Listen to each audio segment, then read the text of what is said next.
қаласы Жетісу ауданы номер 148 мектеп-гимназияның 3-Г сыныбы оқушысы Әбілхамит Мұстафа. Авторы Абай Құнанбаев. Тақырыбы осы қымыз қазаққа. Осы қымыз қазаққа, мақтаның ба, асың ба, қымызды басар артынан, бет дайырмақ астында. Бойыңа сіңіп өт болған, қызба бастық жасыңда, ұлтша семіз жас қымыз, бір мақтан ғой жасырма. Жуасқан менде айран іш, жоқ немере шатылма, ыры залым құларға, нысанаға шаншылма.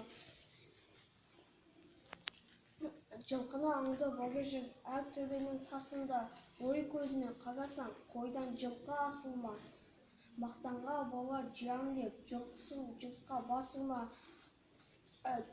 Қымыз семіз дегенің, бір мақтан ғой жасырма.